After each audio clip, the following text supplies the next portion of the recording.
Bapak bisa disampaikan Pak mengenai tantangan ada tarif ya, tarif biaya impor yang cukup memberatkan untuk industri hilir plastik.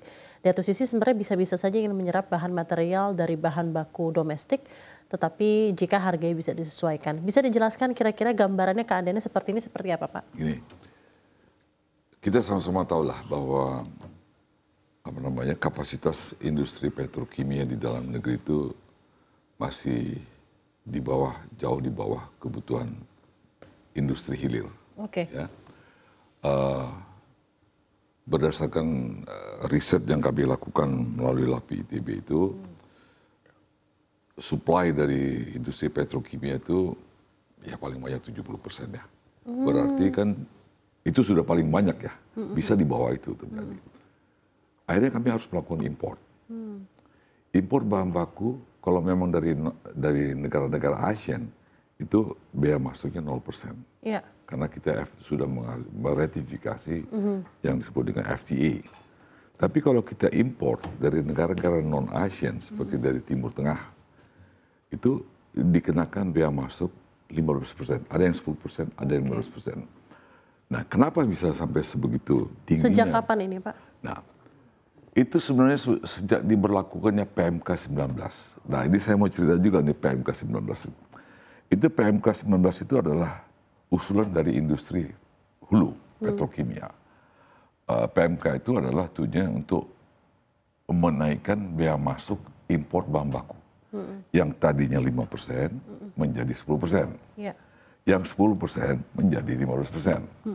Jadi kekurangan dari bahan baku yang dari dalam negeri yang kita impor, itu kita bea masuknya harus mengacu kepada ketentuan PMK 19 tahun 2009.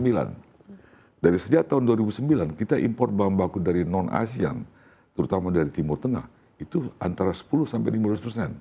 Nah, ini kan akan menambah beban cost production dari industri hilir sendiri. Nah, kemudian banjirlah barang-barang jadi masuk ke Indonesia dengan harga yang sangat bersaing dengan dalam negeri, ya. Bisa gap antara produk barang jadi plastik yang masuk ke Indonesia itu bisa sampai 20% lebih murah. Kenapa itu bisa lebih murah? Ya, kita import bahan bakunya saja sudah kena cost bea masuk 15%.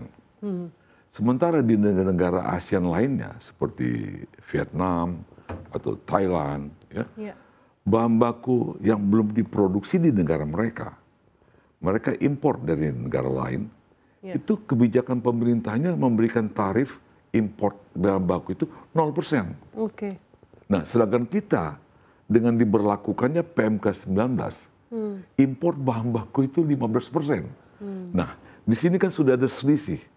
Gap 0% impor bahan baku di negara ASEAN, kita 15%.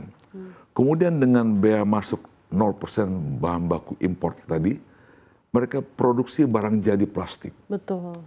Kemudian mereka ekspor ke Indonesia. Di sini kita sudah kalah dengan bea masuk 50%, dengan mereka bea masuknya 0%. Nah, bagaimana kita bisa, itu salah satu contoh untuk cost bahan baku plastik. Belum lagi kita bicara soal labor cost. Dan lain-lainnya. Labor cost, biaya electricity, biaya perizinan, kita sama-sama tahu lah. Berarti Bapak bisa, apa dalam kata-kata yang singkat gitu Pak, industri plastik hilir ini berarti memang saat ini sedang tidak baik-baik saja menurut Anda atau seperti apa? Bagaimana Anda melihat? Kalau saya melihat sedang tidak baik-baik saja. Kalau kita bicara hilir dan hulu, ya semua sama-sama tidak baik-baik saja. Itu dalam negeri. Kalau kita bicara dari sektor regional, juga sama-sama tidak baik juga. Jadi semua di seluruh dunia dalam kondisi sekarang ini yang tidak menentu, ya tidak baik-baik juga sih sebenarnya. Ya, kami industri hilir itu padat karya. Kemudian industri hulu itu padat modal. Kalau untuk produk-produk yang sudah jadi dari Anda,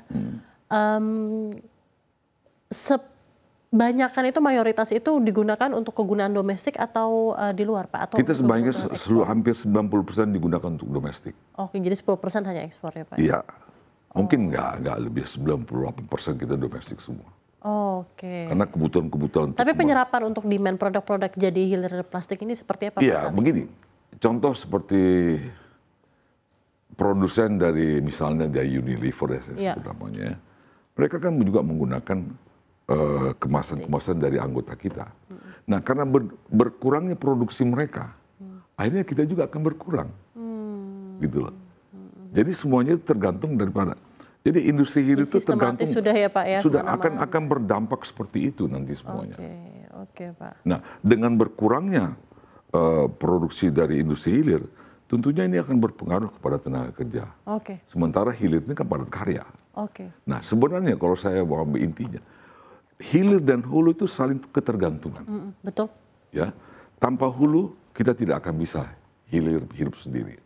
Makanya saya beberapa kali dalam pertemuan-pertemuan dengan kementerian atau apa, kalau bisa hilir dan hulu itu marilah kita sama-sama bangkit.